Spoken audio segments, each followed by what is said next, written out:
Actually, you know what? I take back everything I said about Lady Nagant's character. Now, I just think she's the bomb. Before we hop into this review of chapter 315 of My Hero Academia, please do me a favor and leave your own thoughts on the chapter in the comment section down below. Leave a like and subscribe if you haven't already. Also, make sure you hit that little notification bell so you don't miss out on any videos that come to the channel. Now, let's get into it. What's up guys, I got the pencil here, and here we are to review chapter 315 of My Hero Academia, which is known as cover-ups. And I'll be real, I really like this chapter. It has a lot of things in it that I'm super happy to see, and I'm super happy for Lady Nagant getting exactly what she should have expected. But we'll get into that. So, chapter opens up and we get to see Overhaul talking about how he knows Midoriya, and how Midoriya is another victim of hero syndrome. And that's very interesting because this is like the most calm and collected we've seen Overhaul this entire time. So far, he's really just been boss, gotta get to the boss, boss, and like, that's fine. Because to be fair, he's a broken man, but I feel like this is leading into more what I was hoping for with Overhaul, where he's sort of like manipulating people and still using them. Even if he's on a more like boss-centric mindset, he's still Overhaul in like the subconscious sense, where he's sort of manipulating people to get what he wants, because there's no reason for Overhaul to go out of his way to mention that Midoriya is a victim of hero syndrome and he's the one that took Overhaul down. And ironically enough, I think this is another case of visual storytelling with, you know, the boy Horikoshi, who's fantastic at it when he wants to be, because you can see how Overhaul starts off with regular speech bubbles. He starts off with the normal round ones that everyone else has, but then slowly, as he gets more and more crazed, either into a legitimate sense of insanity and like goes crazy, or he's acting, which is what I hope. I hope he's acting. I really hope that Overhaul isn't actually like this, especially considering I did hope for an Overhaul Midoriya rematch. As much as I don't like that initial fight, and as much as I think Midoriya will dominate it now, especially after seeing this chapter, I do want to see it, and I do hope that Overhaul hasn't just fully lost it. And based on how he's acting at the beginning of the chapter and how this seems to be more and more of an act the more I get to see of Overhaul and his regular interactions, I do believe he's sort of playing up his own craziness and his own pain for a pity party from Lady Nagant, because she's essentially the free ride to the boss that he can get. He's armless right now, so he really has no way to defend himself, and of course having the best sniper, period, on your back and being able to defend you works out. And we get to see that it did work out to a degree, because while he's begging to see the boss, and he almost gets it, he even freaks out when Lady Nagant is like taking so long. Like, he's screaming, talking about how he kept up his part of the deal and he wants to go see the boss right now. Lady Nagant is literally about to murder him. And it's also super interesting to see Lady Nagant's arm mutate. Now, y'all know I find it disgusting, because it is, but the thing is, we get to see her arm go into a more high-powered state, and this is interesting because this doesn't seem like a rifle anymore. This seems like, I'm not sure. See, I don't know that much about like artillery or heavy ammunition or stuff like that, but it just seems way more intense. And she even mentions that her rifle could jam, and I wonder what that's like. Like, is her own hair getting like lodged in her butt? It's weird, because at least in the way of a normal rifle, when it gets jammed, like, you could fix it, but I'm not sure. Would she have to like reach into her own arm and like yank it out or something like that? I'm not sure how she would fix a jammed arm. It just seems weird. But regardless, she's loading up a high intensity shot, and the thing is, she's hoping to exploit the savior complex, like the idea that no matter what, a hero has to save somebody. That's the interesting thing. She doesn't believe in the idea of a true hero, and she thinks that everything's built on lies. But if that's the case, why would she expect Midoriya, someone who's raised by hero education, to go save a guy that he doesn't even care for? Like, I don't. That seems contradictory to your initial beliefs. Like, I thought you didn't believe in true heroes, and only a true hero would go do what Midoriya did and like hop in the line of a bullet path to go save some dude who tried to kill him earlier. Like, a regular dude would just cut their losses. They'd be like, sucks to suck, I'm a hero, but I ain't saving no villain. I gotta stop this main one before she tries to kill me. I'm not gonna hop in the line of a bullet and die for you, especially when you try to kill me. So that's the mentality that I thought she would be on, but no, she's expecting the fact that the death of somebody will weigh on a hero's conscience no matter what. But I thought you didn't believe in true heroes, and you thought everything was fake and held up on lies, and the entire hero society was fake. So I'm not sure what this plan was. Like, it seems strange to me. I don't know. I feel like it would have been better if she had been thinking along the lines of, I mean, no, she notices that he's kind of different. I don't know. It seems weird because she brings up hero education specifically. Hero education is the one thing I hate the most. And no matter what kind of person he is, anybody dying on your watch will weigh on your conscience, right? But the thing is, based on the whole fake world that you were so afraid of and you hated and stuff like that, and you went and killed somebody for, I thought you wouldn't care, or you wouldn't think that someone like Midoriya, who was raised by a hero education and not like an actual true hero, would even bother with saving Overhaul. I don't know. I get the plan. I thought the initial plan was just to make him overthink and like make him even hesitate for a moment so you could instantly realign the shot and kill him, but possibly not. If this is a different perspective to Lady Nagant, because I'll admit, a lot of y'all, I should have addressed this earlier in the video, but a lot of y'all in last week's comment section did a great job. You explained what Lady Nagant was really after, and like, she's really just cutting her losses with All for One. Like, whatever, anything, she believes in truth 100%, and that means a world covered with All for One, a world that's taken over by him, should be just pure truth. Sure, you suffer, sure, you die, sure, whatever, but she doesn't have to worry about truth, she doesn't have to worry about killing for a lie anymore, she can just kill to kill, I suppose. And I guess that's fine. That's perfectly fine to me. And I guess I get it, but I can't get over like the All for One thing is what really holds it back for me, especially with what Midoriya says in this chapter and what All for One does in this chapter. Like, what did she expect? He's the Lord of all evil. Man wants to be a demon king. He's a huge Seven Deadly Sins fan. I don't know what you expected from this dude. Even in a world of truth, which he actually ended up lying to her. Like, this quirk was not a gift. It wasn't an insurance payment. It wasn't a down payment.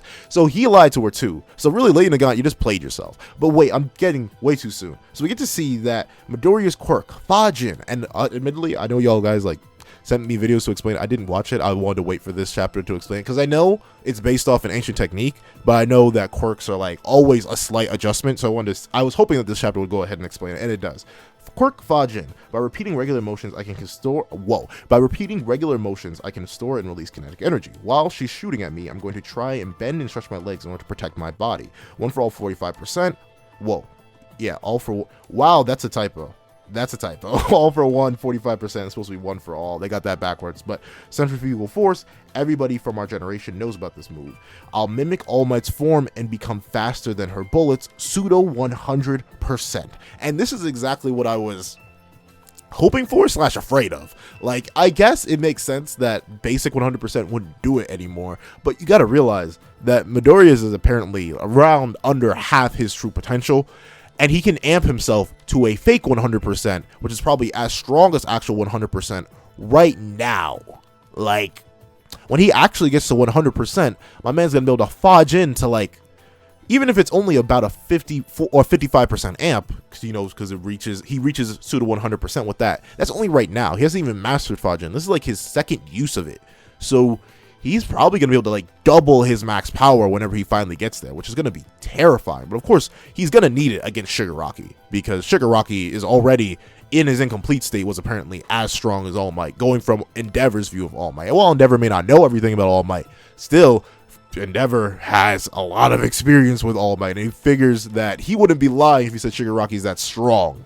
So Midoriya may just need it, and it's super interesting to see how he uses it, how he's thinking, and y'all know I love it. I love seeing Midoriya think. He's taking that fat old brain of his and doing something with it. Finally, I'm so happy to see it. I'm so glad that he's able to do it. He's able to calculate all this so quickly, and this is what I wanted for so long, so I'm so happy that we're getting it. Finally, thank you, Horikoshi. Now make him better, kid. Okay, another thing, Midoriya's character, I'm glad we all came to a consensus on that. Like, y'all get me and I get y'all. Like, we both have our own preferences in terms of character growth and character development, and while we'll admit Midoriya's especially developed in terms of his mental fortitude and how he deals with certain situations in terms of his confidence, that's not enough for me. I want more. But you guys are happy with it, and I'm glad you guys are happy with it. I'm glad we're all at an understanding with that, but I'm not going to go into a whole ramble about that. We still have so much chapter to get through, and the thing is, I love Lady Nagant's reaction. She's like, what in the world? How is this possible? Like, she is so experienced as a hero / a vigilante / a villain that she basically has every single thing planned out. Like, everything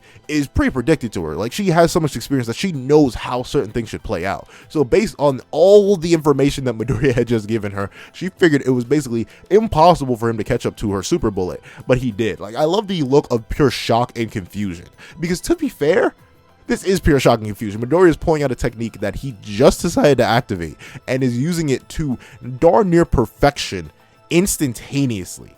I don't blame her for losing her mind. Like, that is actually a crazy thing to do. And I love here's the thing. This is another thing where I do like about Midoriya's character, even though I think it's not going to go anywhere. I love how he says, "We aren't done yet, Chisaki." Whoa, like that kind of shivers down my spine when I first read it. Like when he like looks at Chisaki with that look of absolute hatred, like he still remembers everything Chisaki did, and he still wants to like pummel him for it. He's not happy that he escaped, and I don't even blame him for that. I'm glad to see Midoriya being vindictive, or like still having some sort of revenge or hatred on his mind. That's the one thing I admit Midoriya lacks. He feels less human to me because of the fact that he doesn't have that, but considering he's showing it right now, I'm super happy to see it, and I'm glad he's willing and ready to not to get rid of, but to take care of Chisaki if he ever becomes a threat again, and right now. But the cool thing is, he's switching between quirks, and I love how the second or third, I think it may be the third user, the one who lent Fajin, is explaining to us basically how Midoriya is like linking and delinking and switching from quirk to quirk. Like the amount of thinking that Midoriya has to be doing in the scenario is wild. And he's just explained to that because he's literally going through how he used Black Whip, Fajin, Float, then switching that in succession. So he couldn't stop himself because he's still not used to it. So he instantly switched over to Black Weapon All for One and Fajin. So he's literally swapped out one for another. Well, no, he swapped out two. He's locking himself on with Black Whip, and he's basically using his body as like a slingshot, using Black Whip to pull him back to stop his momentum. And then he's still going to use Fajin to like fire himself off on top of the momentum he already had from stopping himself with Black Whip, and he's firing back. It's so good. I love it. It's great. I love it. I love it. This is fantastic. I love this chapter. And we get to see that he instantly redoes the Manchester Smash. Wait, no. Was the first one a Manchester Smash? Oh, no. It was just pseudo 100%. So he does a Manchester Smash, pseudo 100%. Like he's faking it once again, which is super cool to see. And Midoriya is a whole menace. He literally destroyed her arm. Like, I know she's got to be. That's her arm, though. He literally broke her arm. And this is like the one of the few times. Well, to be fair, I think Lady Nagant's arm should be like blown off, not just broken. But this is one of the few times that we actually get to see 100% one for all do its thing. Because like, or even a pseudo 100% one for all. Because reasonably more bones should be very much broken, and he should have like actually removed her arm. I'm glad Horikoshi's like slowly getting into the idea of yeah, you know, this dude's pretty strong. He probably does need to start breaking some bones, doing some serious damage. So I'm glad we get to see that her arm's broken down. And the thing is, now she's snapping back to the no hesitation idea. Even before he recognized it was an enemy, he rushed to his aid as if it were the most natural thing in the world. But you were expecting him to do that so you could shoot him in the. Once again, I'm just going to blame the mistranslation for not the mistranslation, the fan translation for this. This isn't the official translation. I'll read the official translation again. I feel like maybe the earlier part or this part is a bit, no, it's probably the earlier part. This part may be a bit confused because she seems to be shocked that he was a true hero, even though she was expecting him to be a true hero.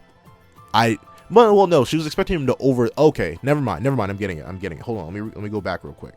I think no matter what kind of person he is, anybody dying on your watch will weigh on your conscience, right? If you overthink, your judgment will be clouded and your movements will stiffen, and that's when I'll kill you. So she was still expecting him to go and save him like a true hero would, even in spite of the fact that it was Overhaul. Okay, so yeah, I'm still thinking the earlier part may be a bit confused, because I thought maybe she was expecting him to hesitate and overthink, specifically because he recognized it was an enemy he had beaten in the past. But no, she doesn't mention that, at least as far as I'm reading. So I'll double check the official translation when it drops.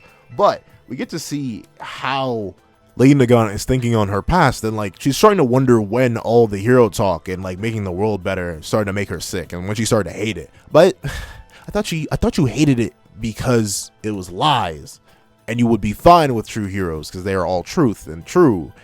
I guess so. This is just interesting. I'm glad Lady Nagant sort of reforms herself, and Midoriya even comes in with his hyper analysis. He's like, that bullet you fired, that wouldn't have hit, buddy. Like, you were trying to fake me out. I noticed that. If you really were on the same, and then he brings up like the thing I brought back up a couple chapters ago, which is good. He brings up the fact that if you really wanted me gone, there would be no warning shot. I would have been shot through the back, and I would have been paralyzed, and would have dragged me to All for One. That's it. And I'm guessing that was like a sort of subconscious thing, where she was able to sort of accept the fact that she was working for All for One, but she didn't fully. That's why she didn't instantly execute him, even though that would have been easier. And now Midoriya is like, hey, yo, you've seen the dark side. You need to come back, Darth Vader. Please, Darth Nagant. Please come back and fight alongside us. I know you still have the heart of a hero. And I guess she's like happy.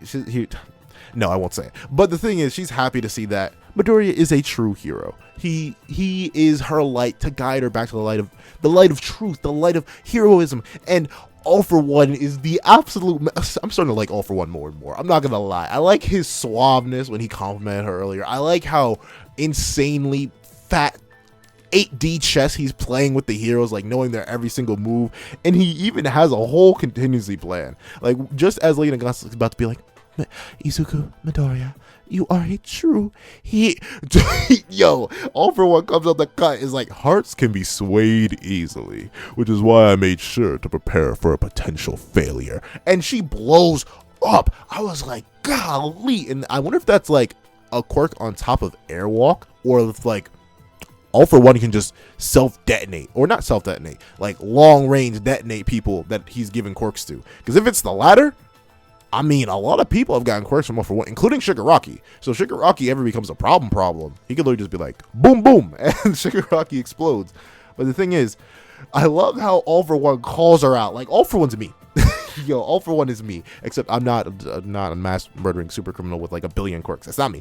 But he says, in the end, you never managed to be anything more than a tool, only ever being used to meet others' ends. If you're going to curse anything, curse that quirk you were blessed with. Sad, pitiful Lady Nagant. And then Hawks comes out the clutch and says, Senpai, don't die on me. And there we go. That's the end of the chapter. And I love it. I think this chapter was great, mainly because it sort of showed, like, Lady Nagant had to learn her lesson in like 2 different ways in this chapter. One, she's wrong. She generalized all heroes to all be fake, and that hero society was bad, and there's no way it could produce anything good. Bada bing, bada boom, look at Midoriya, the true hero, produce something good. And you could argue that all the other 1A students are true heroes, except for the possible traitor, which was alluded to in that one My Hero Academia special event. I believe there was an art of Aoyama that had like an evil eye reaching through, so I'm assuming he's a traitor, and maybe the reason he can't control his quirk is the thing that like All For One gifted it to him, and it was too powerful because he was born quirkless or something like that. Regardless of that, we get to see Lady Nagant learn her lesson in 2 ways. One, she was wrong about hero society, like I just mentioned, and 2, she was wrong to trust All For One, because why would she? For what reason? Really, lady, you were hunting this man down. Like, you knew this dude was a menace upon menaces, and you really thought he would just give you a quirk and let you roll? Like, you really thought he trusted you? The man doesn't trust any. He probably don't even trust himself, gosh darn it. He doesn't trust Shigaraki, the boy he literally raised. I don't know what you really expected from this dude. Like, Lady Nagant, here, hold on. Let me get the clown makeup out for you. But regardless of that, you really were the bomb. I'm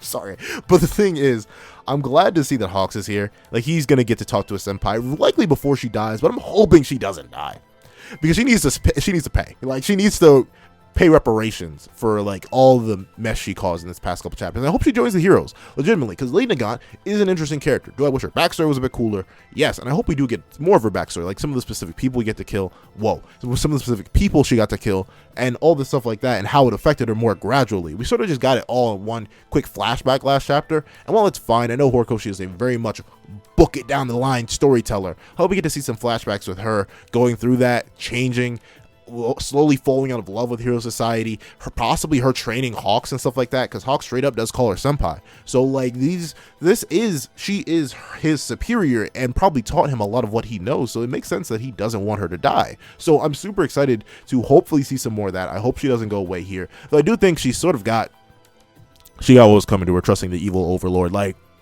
I don't know what the plan was, but that's fine. I'm not going to rag on her too much for that. She was just hoping for a world of truth, and she placed her bet on the wrong man. So I can't be mad at her for that. Honestly, after all she's been through, even though it was conveyed to us quickly, I know in her relative time period, in the time of the world, she's been killing for years, and she wasn't happy to kill for lies anymore, so she wants to do work for truth, even if this truth was twisted and corrupted. And the thing is, I'm glad that what am I talking about? Kingdom Hearts? But I'm glad that she was able to like still have some hero notions in her. First, not executing Midoriya instantly, and second, not even being willing to kill Overhaul, who was a terrible person, though admittedly she wouldn't know much about that. All she sees Overhaul as is a victim of Hero Society that she doesn't like in the first place. So I'm super glad. Favorite things in this chapter easily have to go to Midoriya being so ridiculously engorged. Like, the man has a 5-ton brain right now.